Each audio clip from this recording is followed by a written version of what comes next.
Nous, on est Lyon Iséaï. Donc, si vous êtes bien là pour nous, tant mieux. Si vous n'êtes pas là pour nous et que vous voulez aller voir Facebook, c'est le moment de vous lever et d'aller à côté. Par contre, on a mis un système de reco facial à l'entrée, et si vous partez, on le saura. Ah non, ça c'est eux, pardon. Bon, du coup, on va commencer. Alors d'abord, avant de vous dire bonjour, ah ben non, ça y est, ça c'est fait. On est vraiment super content de vous voir aussi nombreux dans cette salle. On s'y attendait pas. Donc c'est une très bonne nouvelle pour nous et pour l'IA surtout. Donc Johan et moi, on fait partie des nombreux fondateurs de l'association Lyon Iséaï. Si vous voulez en savoir plus sur l'association, vous pouvez poser des questions. L'objectif de l'association, c'est de fédérer, promouvoir et animer l'écosystème sur l'intelligence artificielle à Lyon. On a créé cette association parce que, tout simplement parce qu'on avait envie de partager nos connaissances, nos questions, nos interrogations sur l'IA auprès de tous, et pas seulement des entreprises. Donc au début, à la base, on a une ambition sociétale. Et puis, de fil en aiguille, on a commencé à être connus, à rencontrer plein de gens, nombreux sont dans cette salle, et à travailler aussi au niveau des entreprises. Donc on fait à la fois de la communication envers la société, les jeunes, les moins jeunes, et puis de la communication entre les entreprises. Notre idée, c'est d'avoir une meilleure vision de l'écosystème IA à Lyon et dans sa région. En quelques mots, l'association, on fait des meet-up, ça c'est l'activité historique qui nous a été amenée par un des cofondateurs, Flavien Chervet. On fait des aïpéros, parce que c'est important de boire un coup de temps en temps, donc qui permet de se rencontrer au niveau de l'écosystème. On fait des actions de formation, on aide des gens à organiser des événements comme des hackathons, on va dans des événements comme aujourd'hui parler de l'IA, on essaye de répondre à des interviews, on essaye de mettre les gens en relation. Bref, on essaye de faire bouger l'IA à Lyon. Et c'est entre autres pour ça qu'on est là aujourd'hui. Est-ce que j'ai oublié des trucs ? Te présenter. Ah, pardon. Okay. Mais je pensais qu'on allait le faire après. Voilà. Donc, il faut que je me présente. Donc, je m'appelle Amélie Cordier. Mon rôle dans l'association, c'est présidente. Et accessoirement, je travaille dans une... Je ne vous dirai pas que j'ai dit accessoirement. Je travaille dans une société qui s'appelle Umano et on fait des logiciels pour les robots sociaux. Bonjour. Alors moi, je suis Yohan Long. À l'époque où j'ai co-créé l'association, j'étais encadrant pédagogique dans l'école qui s'appelle Epitech. Donc chargé des projets d'intelligence artificielle sur le niveau bachelor, donc première, deuxième et troisième année, et histoire de emmener les étudiants vers des problématiques d'IA concrètes et notamment sur de la formation de machine learning pour les étudiants tech. Et j'ai eu une approche justement où je voulais donner une vision aux étudiants, je voulais sonder l'écosystème lyonnais pour savoir qu'est-ce qui se passe sur l'intelligence artificielle à Lyon. Et c'est comme ça que j'ai rencontré Umano, c'est comme ça que j'ai rencontré Amélie surtout, Flavien, etc. Et que tous ensemble, on a co-créé l'association. Est-ce que ça marche ? Ouais, ça marche. Ça marche ? Ça marche ? Ouais, okay. Ça marche. Bien, alors, bon, pour finir sur l'association, parce qu'on n'est pas là que pour faire notre pub, si vous voulez nous rejoindre, être tenu au courant de ce qui se passe, il y a un site web, c'est lyoniséaï.fr. C'est pas dur à retenir.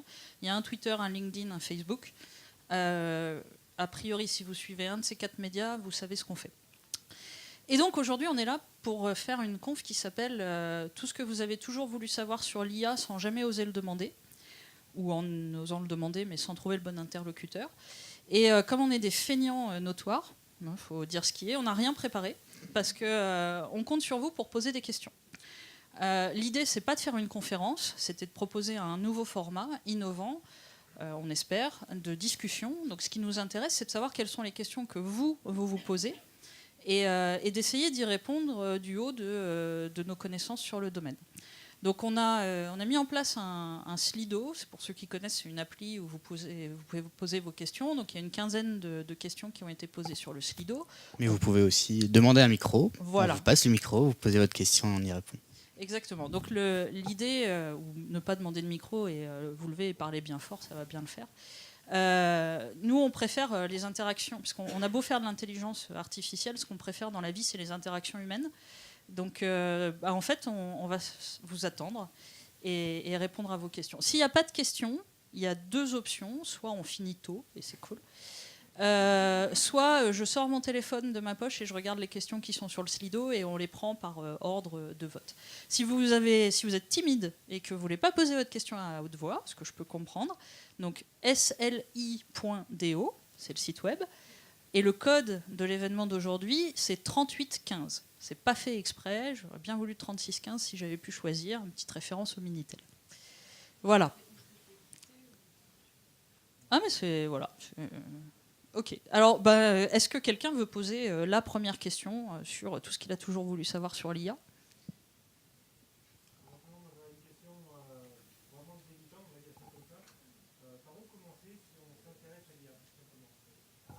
Ça, c'est une question que je vais répondre. Du coup, justement, dans l'association, je suis chargé du pôle éducation. Donc, moi, je m'occupe de faire des événements de formation pour les gens, que ce soit des étudiants du supérieur, mais aussi des entreprises ou des gens du grand public, pour essayer de leur faire comprendre justement comment ça fonctionne l'intelligence artificielle, d'un point de vue déjà très haut niveau, sur, voilà, ça va être très simple sur tout ce qui existe sur Internet via Amazon, via Google, via des services en fait, donnés par des géants de l'informatique, ou d'un point de vue beaucoup plus complexe sur de la programmation, donc la programmation avec ce qu'on appelle des frameworks de machine learning pour les aider au fait, à les suivre là-dessus. Alors, moi, je vais essayer de compléter. Alors, mon parcours est un parcours un peu académique, donc j'ai tendance à prendre un peu de recul pour répondre à ce genre de questions. Et à la question par où commencer, je pense que la première chose, c'est commencer par savoir ce que vous voulez savoir. C'est un peu comme si vous me demandiez par où commencer si je veux m'intéresser à l'automobile. C'est quoi votre problème ? C'est d'en acheter une, de savoir à quelle vitesse ça roule, de comprendre comment fonctionne un moteur, de fabriquer des rétroviseurs du futur ou de choisir la bonne peinture qui va bien pour qu'elle ne s'abîme pas au fil du temps. Et avec l'IA, c'est un peu pareil. En ce moment, l'IA, c'est cette espèce de mot chapeau sous lequel on met tout ce dont on n'a pas envie de parler ou on n'a pas encore inventé de termes pour les décrire. Il y a tout un tas de technologies qui vont du traitement automatique de la langue à la reconnaissance d'objets dans les images, en passant par la représentation des connaissances, la recommandation, la reconnaissance d'émotions, la génération de comportements empathiques, et j'en passe et des meilleurs. Premier sujet, quand vous vous dites « je veux m'intéresser à l'IA », c'est à quelle dimension de l'IA vous voulez vous intéresser.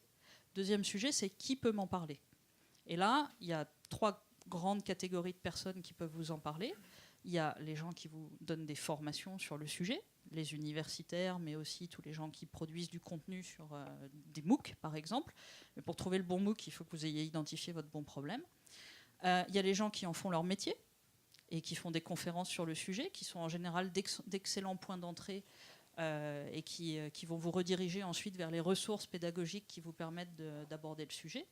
Et puis, il y a les gens qui en font leur sujet de recherche. Et là, on tape un petit peu dans le milieu des chercheurs. Donc, en général, ça demande un peu plus d'investissement personnel avant de pouvoir y accéder.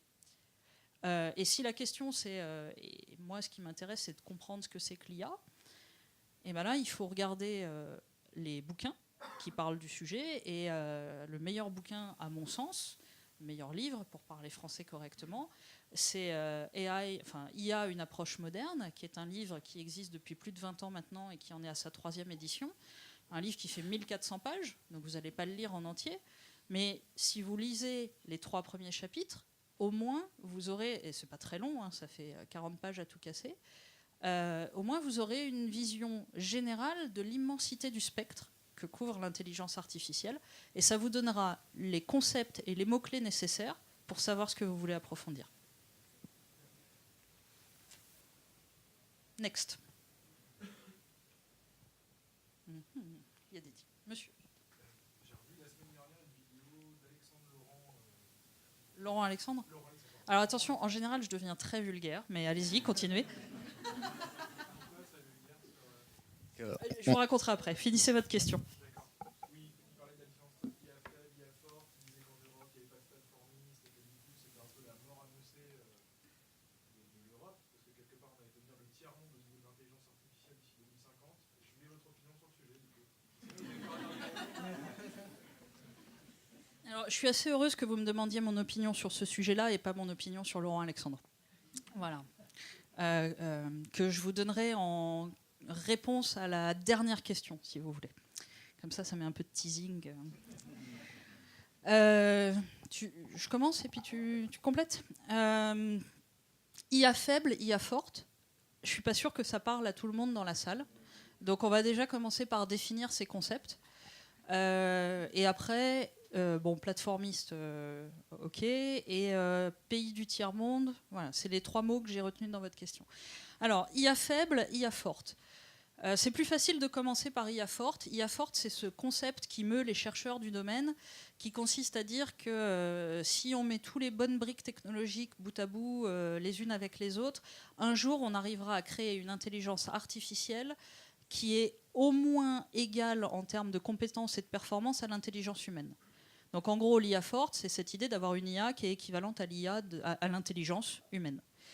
C'est j'allais dire un mythe, mais c'est une vision qui drive, comment on dit en français, qui guide les chercheurs dans plein de domaines.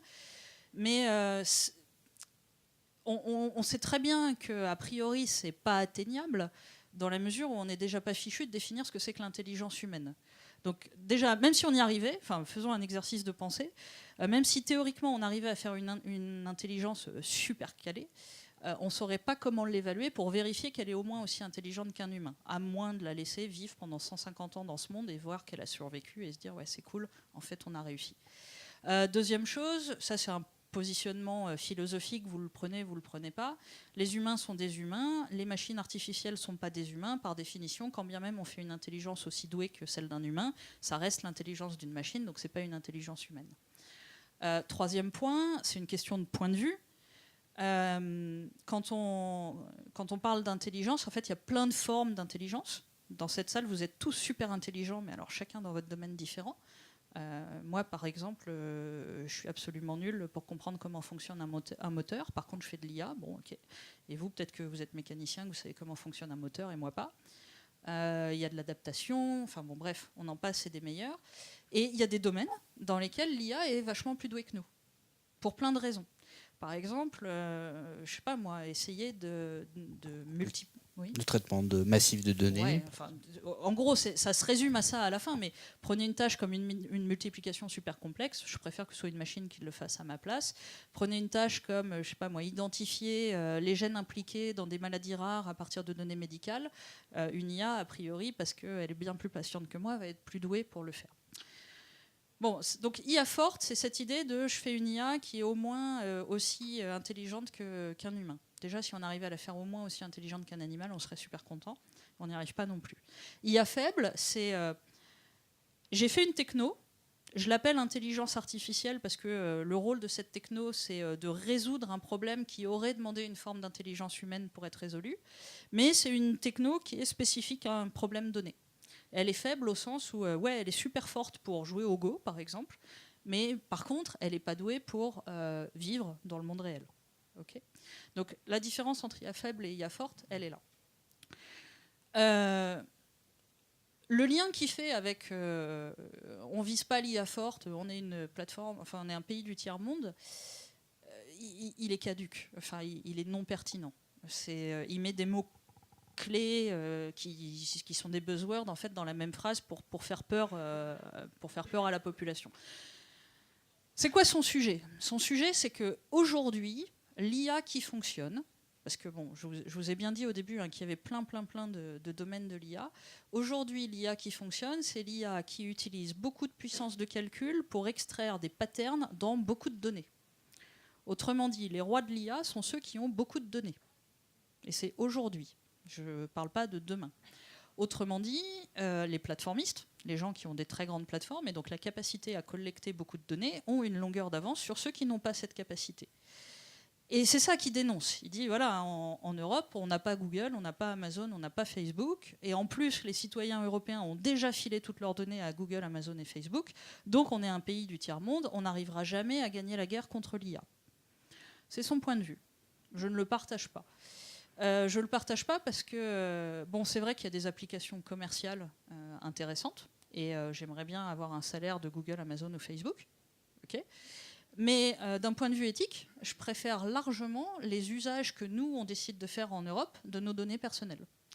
Et je pense qu'il y a, et c'est important qu'on s'en convainque, je crois, je pense qu'il y a un enjeu notoire à inventer des nouveaux usages de l'intelligence artificielle qui sont possibles et qui ne nécessitent pas forcément autant de données et qui vont permettre des usages auxquels on n'a pas encore pensé aujourd'hui, mais qui sont innovants pour demain et qui sont prometteurs pour l'avenir de la société.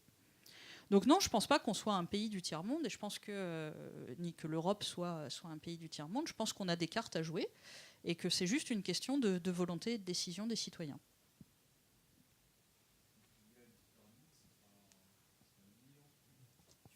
Le deep learning est une spécialité de l'intelligence artificielle, mais donc l'intelligence artificielle, c'est vraiment le domaine au sens large. Dans l'intelligence artificielle, tu as plusieurs sous-branches, notamment le machine learning, et dans le machine learning, tu as une spécialité qui est le deep learning. Le deep learning, à l'heure actuelle, sur le marché, ça représente à peu près 15% des applications qui existent. Donc on voit bien que c'est un buzzword, enfin c'est en tout cas ce qui marche en ce moment le mieux, certes, mais c'est pas ce qui a toujours existé, c'est pas ce qui existera toujours. La recherche continue justement sur trouver d'autres voies, parce qu'on voit beaucoup de problèmes au deep learning, notamment sur ce qu'on appelle le biais, c'est-à-dire qu'on se base sur de la donnée ancienne, certes, mais ça introduit un biais cognitif, enfin ce qu'on peut appeler un biais cognitif, sur si on lui donne de la mauvaise donnée, elle va apprendre à des choses mauvaises. Typiquement, en exemple, c'était le chatbot de Microsoft qui, en peu de temps, est devenu raciste parce qu'elle a ingéré au fait, beaucoup de données de gens qui s'amusaient au fait, à donner de la donnée mauvaise, donc des tweets qui étaient racistes. Et du coup, elle, à force d'apprendre sur cette donnée qui était mauvaise en entrée, elle est devenue raciste. Mais c'est bien donc la preuve que le deep learning a des limites, que voilà, il y a vraiment une réflexion à avoir sur quelles données en entrée il faut lui donner, et pour qu'il y ait une cohérence sur l'algorithme voulu en sortie. Selon vous, quelle est la meilleure manière pour le moment de faire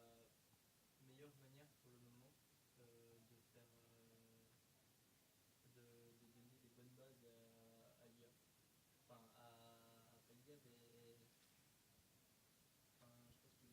Ouais, alors la question c'est, selon nous, quelle est la meilleure façon de donner des bonnes bases à l'IA? Alors, c'est à la fois une super question et en même temps un piège énorme pour nous. Je te remercie, ça me fait plaisir. Faites des étudiants qui disaient. D'abord, il n'y a pas l'IA. Déjà, si on pouvait déminer ce concept de penser qu'il y a l'IA, là, qui est quelque part et qui va un jour tous nous bouffer, non, ça n'existe pas. Okay, il y a des programmes informatiques qui sont conçus et développés pour résoudre des problèmes. Alors, c'est vrai que le problème majeur, c'est que ces programmes informatiques ont un impact considérable sur la société. Je vais prendre deux exemples dans deux catégories totalement différentes. Le véhicule autonome, qu'on peut imaginer, hein, l'IA qui pilote le véhicule autonome, c'est-à-dire l'ensemble de processus informatiques, dont certains relèvent de l'intelligence artificielle, dont certains relèvent du deep learning, qui pilote le véhicule autonome. Potentiellement, si ça ne marche pas et que ça écrase un piéton, on ne va pas être super content. Donc oui, il y a des questions importantes dans ce domaine. Je vais prendre un exemple radicalement opposé. Tout à l'heure, tu parlais de biais. Prenons les exemples à la mode en ce moment d'IA qui font des recommandations dans le domaine des RH. Ressources humaines, si les données que vous avez utilisées pour entraîner votre algo sont biaisées, et c'est le cas puisque notre société est biaisée, prenez les développeurs par exemple, je ne vous fais pas un dessin, il n'y a pas trop de développeuses. Donc si vous prenez cet algo de RH et que vous utilisez les résultats de cet algo qui est biaisé par définition comme argent comptant et que vous l'appliquez sans réfléchir avec votre intelligence humaine, qui a quand même encore de la valeur, à notre époque, eh ben on prend des risques. Donc ta question, c'est comment on fait pour éviter ça? Il y a plein de choses à faire. D'un point de vue purement algorithmique, on fait un truc que tous les développeurs savent faire depuis longtemps et qui font de plus en plus, c'est on teste. Le test et la qualité de code, c'est hyper important. Mais ça résout les problèmes de dysfonctionnement. Ça ne résout pas les problèmes, par exemple, de biais. Pour travailler sur le biais de l'intelligence artificielle, il y a plein de choses à faire. Notamment, on teste. mais on teste avec des vraies données et avec des vrais humains qui analysent le résultat de ce que fournit l'intelligence artificielle. Il y a aussi un grand champ de recherche en ce moment et d'application. Il y a plein de startups qui se créent sur ce sujet, qui travaillent sur ce qu'on appelle l'explicabilité. Donc on fait en sorte de produire des outils qui vont nous permettre d'expliquer à chaque instant les décisions prises par l'IA. D'accord ? Donc, c'est-à-dire de donner une vue un peu abstraite de quel est le processus de raisonnement que l'IA a mis en place pour prendre une décision, pour qu'en tant qu'humain, on se dise « Ah bah oui, bon là je suis d'accord, ah tiens, là c'est bizarre, dans les données en entrée, il y avait 98% d'hommes et 2% de femmes, ça m'a pas l'air très représentatif de la population, peut-être qu'il y a un biais ici dans mon algorithme. » Il y a aussi beaucoup de travaux de recherche et beaucoup de startups qui, en ce moment, travaillent sur des outils qui automatisent la détection de biais. Donc là, l'idée, c'est de regarder les résultats sortis par un algo et d'essayer de les étudier de manière statistique, avec plein d'approches, dont des approches bayésiennes, pour voir si potentiellement on ne peut pas deviner qu'il y a du biais dans le résultat fourni par cette IA. Et il y a une dernière chose qu'on peut faire, et c'est une bonne nouvelle qu'on soit tous réunis dans cette salle, c'est qu'il faut qu'on entraîne notre esprit critique. Et pour moi, ça, c'est hyper important. Si on prend pour argent comptant, sans jamais se poser de questions, toutes les recommandations qui nous sont faites par les systèmes, toutes les suggestions, toutes les données qui nous sont poussées, toutes les informations, sans jamais les critiquer, on va finir par s'habituer à cette espèce de vérité unique que les IA veulent nous renvoyer.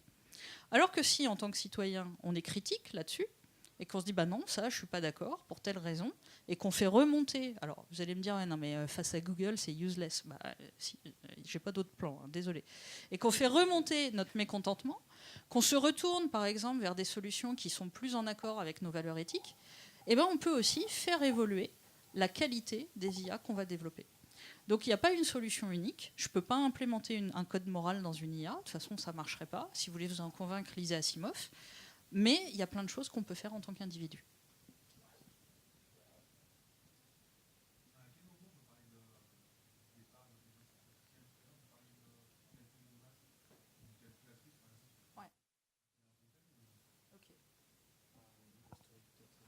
Ouais, si tu veux, c'est mon pitch habituel. Si vous lisez n'importe quel article à peu près bien renseigné, les dates qu'on vous donne, c'est 1950 et 1956. 1950, c'est Turing, qui ne prononce pas le mot intelligence artificielle, mais qui parle de faire des machines capables de raisonner comme des humains. Et d'ailleurs, alors, je fais un peu mon autopromotion là. Il dit un truc super intéressant dans son papier qu'il a publié dans Mind. Il dit, les gars, plutôt que de s'enquiquiner à faire une intelligence du niveau d'un humain adulte, on devrait faire une intelligence du niveau d'un enfant et ensuite lui apprendre à se comporter dans le monde. Aujourd'hui, on compte sur les doigts de la main les chercheurs qui font ça, et croyez-moi, c'est l'avenir. Je suis sur les doigts de ma main. C'était ma minute d'autopromotion. On y reviendra sûrement. Donc les deux dates qu'on vous donne, c'est 1950 Turing. Il ne dit pas IA, mais il pose les bases, et on est encore en train de se casser les dents sur les sujets théoriques qu'il proposait. Et 1956, Dartmouth College, une conférence dans laquelle 10 chercheurs, plutôt mathématiciens, sciences cognitives, philosophes, se réunissent et disent on va créer une discipline, ça s'appelle l'intelligence artificielle, et l'idée, ça va être de faire des modèles computationnels de la pensée. C'est un peu un mouvement qui vient en réaction à la cybernétique, où là, il y a des chercheurs qui disaient on va faire des machines artificielles, des robots, quoi. Donc ça, c'est ce qu'on dit dans les articles. Et je suis assez d'accord, c'est vrai. Pour moi, l'intelligence artificielle, ça remonte à Aristote, et même probablement avant lui. C'est-à-dire que ce qu'il faut, c'est s'interroger sur qu'est-ce que c'est que l'intelligence artificielle. On a fait cette conf sans vous donner de définition, c'est normal, il n'y en a pas. Pour moi, l'intelligence artificielle, c'est toute démarche qui vise à modéliser une forme de raisonnement de manière artificielle, c'est-à-dire mécanique ou informatique. Et Aristote, lui, se posait déjà la question de fabriquer des machines capables de faire certains raisonnements, comme par exemple mesurer le temps qui passe ou faire des opérations logiques. Donc on peut considérer que l'intelligence artificielle remonte à là. Juste un dernier point, j'en profite parce que la question m'offre un joli tremplin pour ça. Pour nous, Français, c'est dangereux le concept d'intelligence artificielle, parce que finalement, quand on y réfléchit, c'est une super mauvaise traduction de Artificial Intelligence, qui est le terme proposé par Shank, Minsky et compagnie à la Dartmouth College conférence en 56. En anglais, si on voulait traduire correctement Artificial Intelligence, on parlerait plutôt de modélisation de fonctions cognitives. Et si aujourd'hui on disait « Ah ouais, les fonctions cognitives artificielles », eh ben on flipperait beaucoup moins quand même. D'autres questions ? Je te la laisse. Selon vous, comment vous expliqueriez un réseau neuronal artificiel?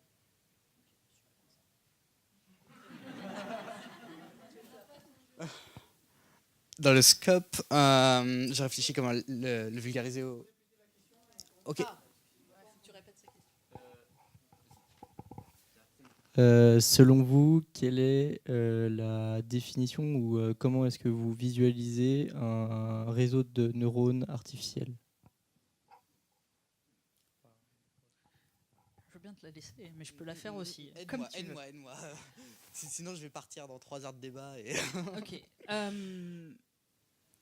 On sépare l'explication mathématique de l'explication bio-inspirée. Les réseaux de neurones artificiels, à la base, sont inspirés des neurones humains. Sauf que c'est à peu près aussi inspiré des neurones, des neurones humains, d'ailleurs, c'est un abus de langage, des neurones, point. Okay, de n'importe quel cerveau. C'est à peu près aussi bio-inspiré que quand on dit les avions sont inspirés des ailes des oiseaux. J'ai rarement vu des plumes sur les ailes d'un avion. Okay, donc le côté bio-inspiré s'arrête là. D'accord ?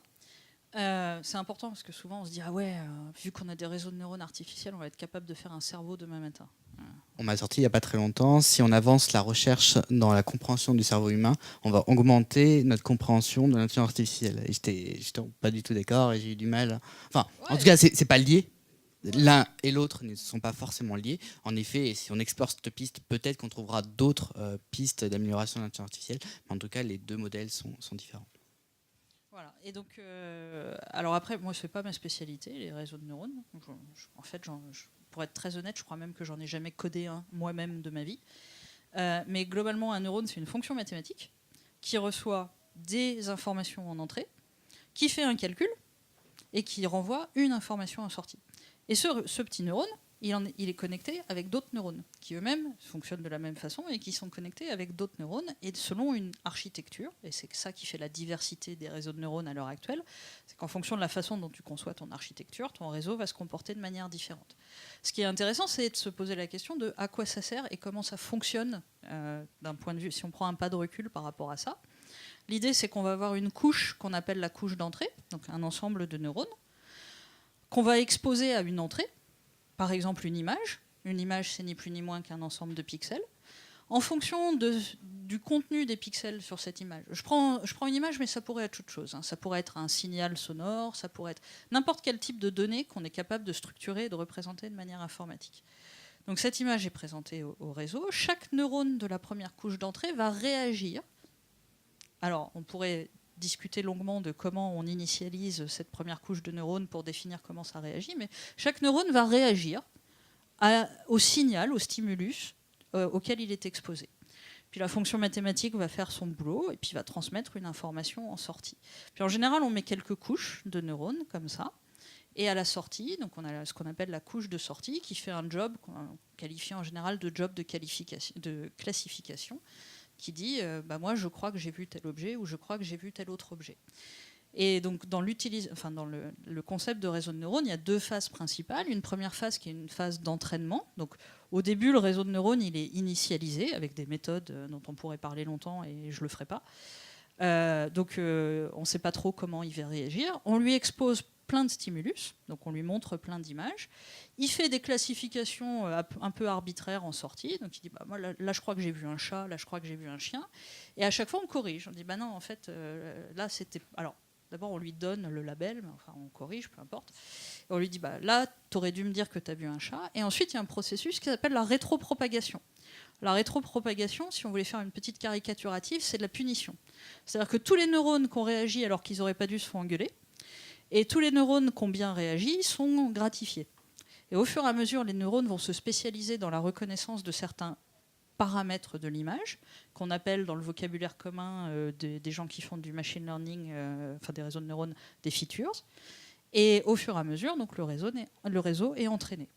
Okay, à la fin, quand on a présenté suffisamment d'exemples positifs et négatifs au réseau de ce qu'on veut lui faire apprendre, le réseau est capable de lui-même, quand on lui présente une nouvelle entrée, d'identifier les features qui vont bien dedans et de dire attends, ça fait 15 fois que tu me montres un chat, c'est bon, j'ai compris, ça c'est un chat aussi. Ok ? Et du coup, cet entraînement, vous l'appelez comment ? Entraînement. Justement, vous parlez de rétropropagation. Est-ce que quand on Du gradient pour faire scientifique, mais en fait, j'ai aucune idée de comment ça marche. Dis-moi, est-ce que quand on a découvert cette fonction mathématique, pour faire simple, est-ce qu'on était sûr que ça allait converger? Super question. Parce que là, on a l'impression que ça marche tout le temps. Donc, à un moment donné, ça en indiquait un résultat. Alors, Pour le coup, ouais, ce que tu as dit tout à l'heure, tu as dit en résultat, tu as dit que le réseau dit que c'est un chat. En fait, il ne dit pas tout à fait que c'est un chat. Il dit, je suis sûr à peu près 40% que c'est un chat. Et notre but, en tant que justement ingénieur en machine learning, le but, c'est d'essayer de faire que ce pourcentage augmente jusqu'à un seuil qui soit acceptable de reconnaissance. Et donc, quand on punit l'IA pour lui dire non, ça c'était pas un chat, va essayer d'améliorer ce pourcentage, on va essayer justement de converger vers quelque chose de meilleur. Et potentiellement, cette convergence est très difficile à atteindre. Ça demande, au fait, quand on parlait d'image en entrée, une image, donc si on prend une image vraiment toute petite de 64 par 64 pixels, ça fait du 768 input, donc données en entrée. Et donc ça, on va essayer de le tuner, donc essayer de le paramétrer en modifiant des petits facteurs à droite à gauche. Mais même sur une petite image, comme on voit, on a beaucoup de paramètres différents. Et donc je disais que finalement, le problème de convergence, ça va, dans certains cas, être très, très facile. C'est ce qu'on appelle en mathématiques donc le global minima ou le local minima. C'est le fait d'essayer de converger vers ce qui nous rapporte le plus de prédictions. Et donc ça, comme on ne peut pas le visualiser, parce que par nombre d'entrées, tu as n dimensions. Donc si par exemple tu n'as que 2 entrées, ça sera très facile de le visualiser où est le global minima de cette fonction pour essayer d'avoir la meilleure convergence.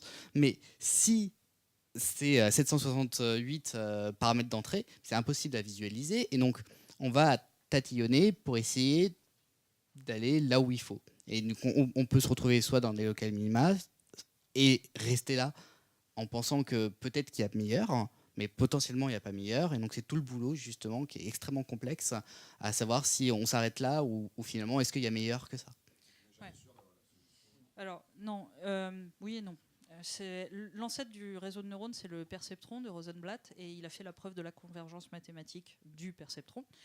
Le problème d'un réseau de neurones, c'est que c'est un réseau de nombreux neurones, et les propriétés de convergence dépendent aussi de l'architecture retenue. Et ensuite, il faut faire la différence. Alors, désolé si c'est un peu technique et qu'on en perd certains, mais en convergence, ce qui nous intéresse, c'est d'arriver à une solution, enfin d'être sûr d'arriver à un moment à une solution. Et il faut faire la différence entre la convergence mathématique, qui n'est pas garantie, et la convergence applicative, qui peut être atteinte en utilisant des techniques comme l'explique Johan, mais aussi en mettant par exemple des fonctions d'incertitude, en faisant du raisonnement probabiliste et compagnie, ce qui permet de borner ce qu'on sait en termes de qualité de résultat. Voilà. Il y a tout au fond, et en plus, a priori c'est une fille, donc c'est prioritaire. Désolée.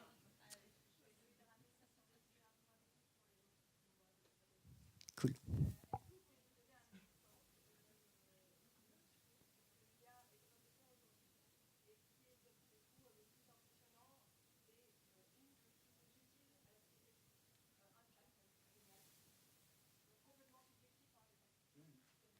Ça tombe bien parce que ce qui m'impressionne n'est pas forcément ce qui est utile et réciproquement.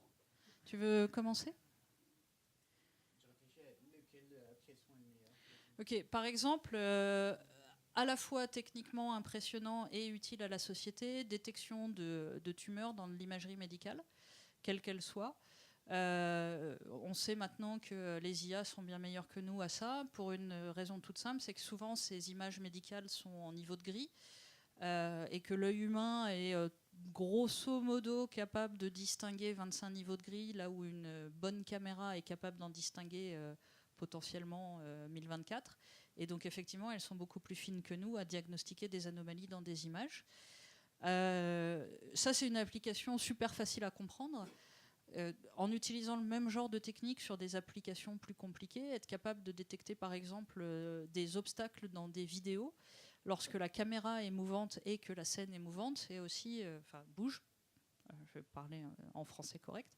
C'est aussi des applications qui sont pour moi techniquement impressionnantes. Dans le domaine de la reconnaissance de la parole, je prends souvent. Alors, il y a beaucoup de choses qui sont impressionnantes en ce moment, impressionnantes. Le domaine de la reconnaissance de la parole, je le prends aussi parce que c'est quelque chose que j'avais pas anticipé quand j'ai commencé en IA. Et je pensais pas qu'on arriverait à un tel degré de traduction du parler vers l'écrit. Et ça permet d'ouvrir donc de qualité assez incroyable. C'est que sur des conversations téléphoniques, par exemple, les humains laissent tomber 5% des mots. On comprend le contexte général, on n'est pas forcément capable d'entendre correctement tous les mots. Les IA sont passées à 3,8% il n'y a pas très longtemps. Donc elles sont meilleures que nous. Et c'est des choses qui permettent d'ouvrir des applications super intéressantes, notamment en traduction temps réel. Donc ça, c'est un exemple sociétal qui est vraiment cool. C'est cet aspect justement de pouvoir s'affranchir de la barrière de la langue, de ne plus avoir forcément une langue comme l'anglais à essayer d'être appris à l'école pour essayer de se comprendre dans le monde entier, dans un monde hyper connecté comme le nôtre, et pouvoir chacun parler dans sa langue maternelle et pouvoir se comprendre en temps réel d'un point de vue sociétal. Essayer de se comprendre. Et alors, dans l'autre catégorie, donc ce qui m'impressionne vraiment techniquement, ouais.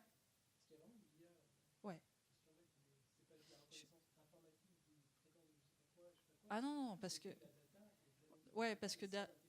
derrière, c'est complété avec plein d'approches de NLP, donc Natural Language Processing, qui font des choses comme par exemple chercher des mots-clés du vocabulaire contextuel pour améliorer la qualité de la traduction.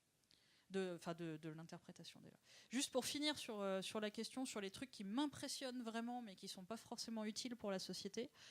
En ce moment, je suis fan de deux grandes techniques d'IA que sont d'une part les GAN, donc c'est les réseaux adversariaux, c'est des réseaux qui se battent entre eux pour s'améliorer mutuellement, un peu comme quand on joue aux gendarmes et aux voleurs. Et l'apprentissage par renforcement, dont on pourra reparler si ça vous intéresse. Et donc tout ce qui est génération de contenu, et notamment création d'œuvres d'art ou création d'images virtuelles à partir de données existantes par des IA, m'impressionne vraiment, vraiment beaucoup. Les applications, malheureusement, ne sont pas toujours très optimistes et pas forcément très utiles pour la société. Mais moi, je trouve ça très utile de pouvoir générer des Pokémon aléatoires, des nouveaux Pokémon aléatoires avec des GAN. Je trouve ça moi, je trouve pas fabuleux. forcément ça très utile de générer des photos de célébrités qui n'existent pas parce qu'elles sont érigées en modèle de beauté parce que l'IA estime que c'est ça qui est beau dans notre société. Voilà, je me sens un peu exclue en fait. Plus tous les problèmes avec deepfake. Voilà. Moi, en point de vue technique, peut-être, sur ce qui m'impressionne en IA en ce moment, moi, je viens ce qu'on appelle du rendering 3D, donc de la 3D, des jeux vidéo, des moteurs 3D spécifiquement. Et ce qui m'a impressionné il n'y a pas longtemps, c'est, au fait, par exemple, dans un jeu vidéo, on est capable de faire des équations de calcul de l'eau, par exemple. Ça, c'est quelque chose qu'en physique, dans la vraie physique, on sait faire. On connaît la physique qui régit l'eau. Et du coup, qu'on essaye de reproduire dans les jeux vidéo. Et c'est très complexe dans un jeu vidéo parce que ça demande des puissances de calcul énormes sur des devices comme un téléphone. Et on n'a pas cette puissance de calcul. Et avec du machine learning, ils ont réussi à reproduire, au fait, de la simulation d'eau, mais sans utiliser les équations de la physique réelle. Et ça permet, c'est exploratoire hein, comme approche, mais ça permettrait donc justement de faire des calculs de simulation d'eau à des vitesses bien plus supérieures que ce qu'on pensait être capable. Nous, on se bornait vraiment sur l'aspect calcul physique, et donc il fallait améliorer la capacité de nos processeurs hardware, alors que là, finalement, c'est une autre approche complètement différente, qui est même pas envisageable par un humain, parce que c'est des équations qui n'ont pas de sens physique, et pourtant qui fonctionnent pour de la simulation. Et je trouve ça, personnellement, d'un point de vue technique, très impressionnant. Monsieur, il y a une question. Oui. Est-ce qu'aujourd'hui, pour programmer de l'IA, on a besoin de passer par le cloud? Pour y accéder, on a besoin de passer par le cloud? Quel type d'outil vous utilisez pour programmer justement des IA? Alors, outils informatiques, outils de puissance de calcul, peut-être, c'est peut-être la question. Sur les puissances de calcul, Je vois pas trop où est la limite. Je suis pas développeur. d'accord, pas de souci. Sur l'intelligence artificielle, jusqu'à maintenant, on utilisait plutôt donc, des processeurs. On utilisait beaucoup de processeurs pour faire des calculs distribués d'intelligence artificielle sur ce qu'on appelle des fermes à serveurs. Donc ça, c'est des solutions telles que Intel propose. Après, il y a Nvidia, un autre géant de l'informatique qui est arrivé, qui a proposé une autre alternative via des cartes graphiques. Donc, Attends, excuse-moi, je peux pas te laisser dire ça. ok, vas-y. C'est pas Nvidia qui a proposé Ok, des cartes graphiques, certes. c'est Nvidia qui fait des cartes graphiques et des chercheurs qui ont trouvé que c'était quand même vachement plus efficace que des CPU. C'est en effet tout à fait ça. Et Nvidia, qui est un très bon business model, a bien compris que c'était son domaine d'application. Exactement. Et du coup, donc là, on en est à l'heure actuelle à déporter les calculs qu'on faisait avant sur un processeur vers des cartes graphiques pour justement accélérer cette puissance de calcul.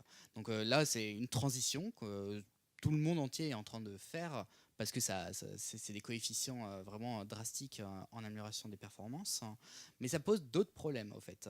Ça donne des problèmes déjà de budget, c'est-à-dire que si un centre de recherche voudrait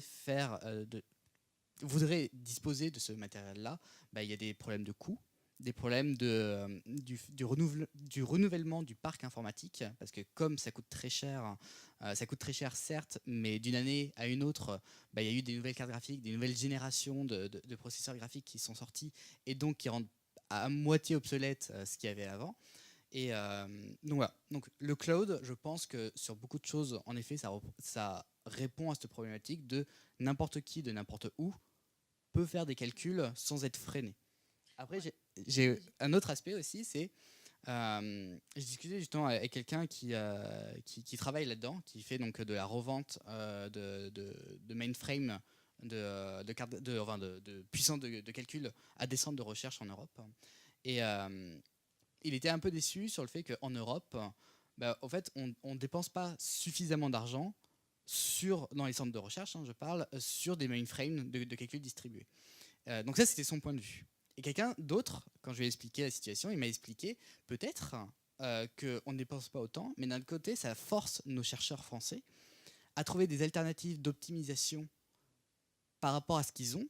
Et du coup, ça trouve d'autres approches, d'autres alternatives pour accélérer des calculs. Et donc, ça ouvre des pistes de recherche qui n'auraient pas forcément existé et qui sont du coup très bien. Ouais, c'est un vaste sujet, hein, parce que, comme on l'a dit au début, l'intelligence artificielle, c'est très vaste. Là, quand on parle de puissance de calcul, en général, on parle de machine learning, voire de deep learning, donc besoin de beaucoup de calculs en parallèle.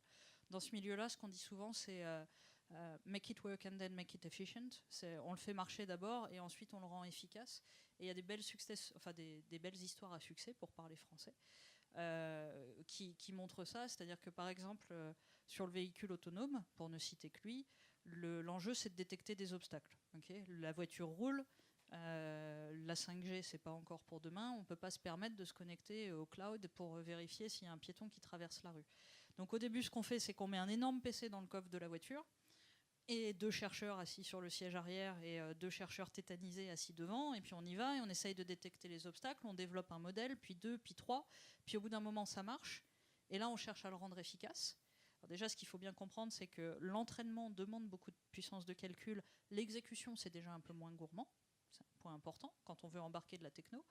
Donc ça, c'est la première chose. Et puis bon, une fois qu'on a un modèle qui marche, on se dit, ah tiens, là je tiens un truc, j'ai un modèle super efficace qui me permet de détecter des obstacles, des poubelles, des piétons, des chats, des chiens, et globalement ça résout 99% de mon problème de véhicule autonome. Ok, et ben maintenant je vais voir des gens qui font des chips, des puces embarquées, et je vais leur dire, tu vois, mon réseau de neurones là, tu me le graves sur un truc qui est efficace en temps de calcul, et surtout en consommation énergétique et qui n'a pas besoin d'être connecté au cloud. Donc, techniquement, on peut développer sur son PC portable, on peut développer sur une ferme quelque part dans le cloud, et on peut aussi porter ça sur une puce embarquée. Ça dépend du degré de maturité de sa technologie aussi. Le temps file, il reste 9 minutes, donc on va commencer à lancer une bourse aux questions. Le monsieur qui est là depuis tout à l'heure. Moi, je vais revenir un petit peu sur la partie deep learning. Je voulais savoir justement si demain je vais faire un simple algorithme de reconnaissance d'image. Tout à l'heure, vous parliez qu'il y avait un certain nombre d'inputs à mettre en place.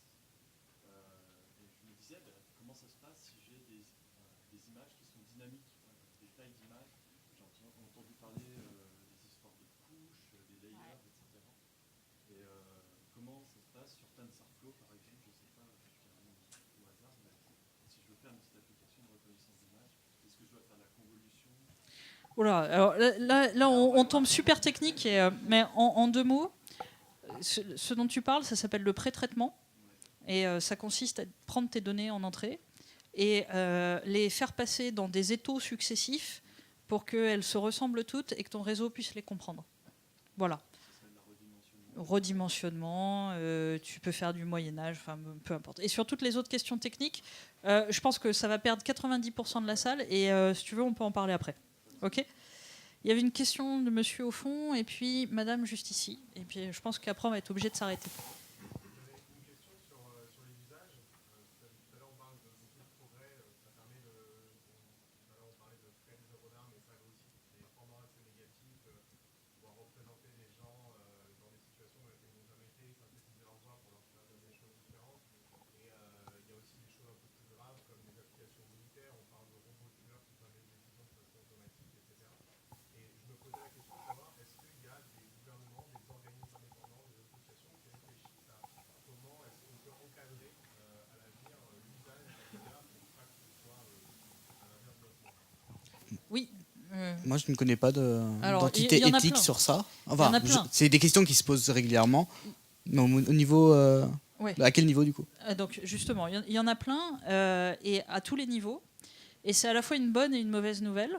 C'est une bonne qu'on y réfléchisse, c'est une mauvaise parce que souvent les gens qui sont dans ces organismes sont déconnectés de la réalité technique, pour certains, et ont tendance à prendre des décisions qui sont un petit peu dangereuses. Pour n'en citer qu'une, on va parler du droit des robots à l'Europe. Et c'est pour ça que j'insiste vraiment sur l'enjeu sociétal, de s'interroger sur l'IA et d'aller interroger ces organismes pour qu'ils réfléchissent en ayant une meilleure connaissance du domaine. Et donc pour répondre plus spécifiquement à la question, à l'Europe, il y a un comité d'éthique qui s'intéresse donc au sujet de l'intelligence artificielle. Il y a, au niveau du Parlement européen, régulièrement, il y a des recommandations qui sont remontées au Parlement pour aborder les questions du droit des robots, de l'encadrement de l'intelligence artificielle. Il y a un énorme sujet en Europe toujours sur les données, puisque mine de rien, c'est le nerf de la guerre. Et GDPR, son rôle, c'est pas seulement de protéger votre vie privée, c'est aussi de mettre en place un cadre qui va nous permettre d'avoir une approche rationnelle vis-à-vis de l'IA qu'on construit demain. Et puis, on les sous-estime, mais je pense qu'ils font un travail formidable. Dans la plupart des organismes de recherche, le CNRS, INRIA, le CEA, le CERN et compagnie, chacun a aussi ses comités d'éthique qui, eux, pour le coup, sont bien plus proches des chercheurs, mais aussi des entreprises, et qui, en général, délèguent à un niveau plus haut, en particulier au niveau de l'Europe, je sais pas comment appeler ça, des émissaires qui vont aller porter la parole de terrain. Donc oui, il y a des comités d'éthique et des comités de réflexion qui s'interrogent sur ce sujet-là. OpenAI. Je trouve que fondamentalement, c'est une bonne initiative et qu'il se passe des choses très bien chez OpenAI. Je trouve qu'il se passe aussi des choses très bien au MILA, qui est le laboratoire d'informatique, d'intelligence artificielle ouvert de Montréal. Mon problème avec ça, c'est que ce sont des organismes qui sont financés par des géants de ce monde, Elon Musk et Joshua Bengio pour ne citer qu'eux, qui ont aussi des boîtes et qui ont aussi des intérêts économiques. Donc, je n'ai pas envie de m'en remettre qu'à OpenAI, ou j'ai pas envie de m'en remettre qu'au MILA, ou j'ai pas envie de m'en remettre qu'à la Commission européenne. Je pense que le seul moyen qu'on s'en sorte correctement, c'est de s'en remettre à la diversité. Donc, Ok, super OpenAI, mais ne considérez pas que parce qu'ils ont trouvé un nom chouette, ils portent la vérité, quoi. J'arrive pas à croire que Elon Musk porte la vérité. J'espère pas. S'il vous plaît, pitié. Il y avait une dernière question de madame, et puis après, on fera ça en off. Je parlais de votre voisine de derrière, mais c'est pas grave, allez-y aussi. Pardon, autant, bon, on fera les deux, allez.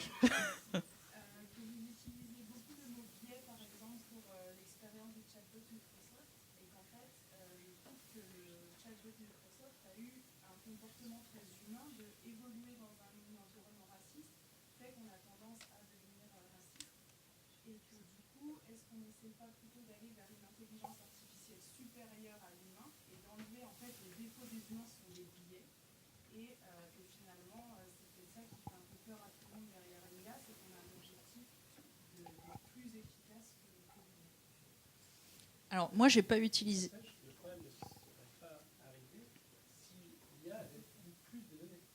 On en revient à ce que vous avez dit. Si, il serait arrivé parce qu'elle était confrontée à des humains. Donc, de toute façon, les humains auraient toujours réussi à donner en priorité les données que.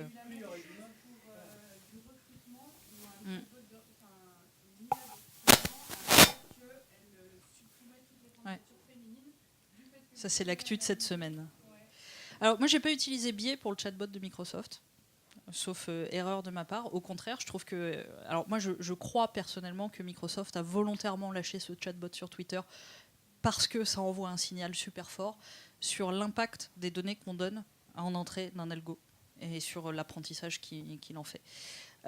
J'adore la question du biais. Je pourrais en parler des heures parce que en fait, je trouve que c'est une question ultra hypocrite. Notre société est une société biaisée.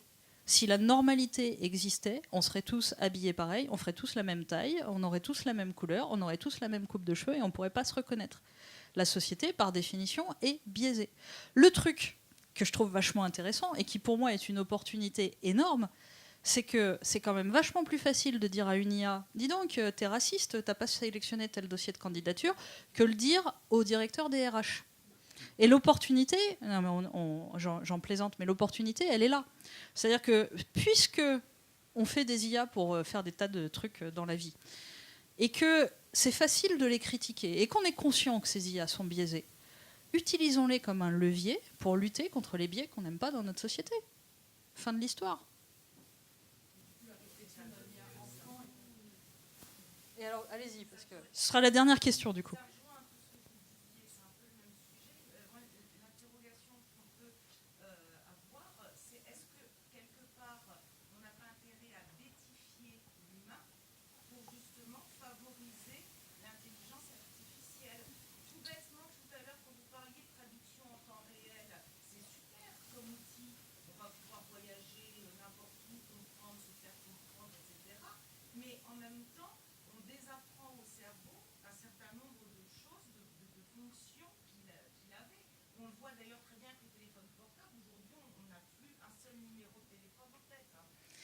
C'est une vaste question. Je pense que personne ici n'a envie de bêtifier l'humain. Moi, enfin, j'espère pas. Sinon, dites-moi. Moi, je pense que le vrai sujet, c'est comment on utilise l'intelligence artificielle pour être meilleur. Et la crainte qui est tout à fait légitime, et j'ai pas envie de finir sur une note de pessimisme, mais quand même, faut dire ce qui est. La crainte, c'est que ce soit quand même les grands de ce monde qui décident de l'IA qu'on utilise demain et qui nous bêtifient par ce biais. Et du coup, moi, ce que j'essaie de faire, juste, c'est l'inverse. Voilà. On va être obligé de s'arrêter là parce que je me fais assommer. Ah.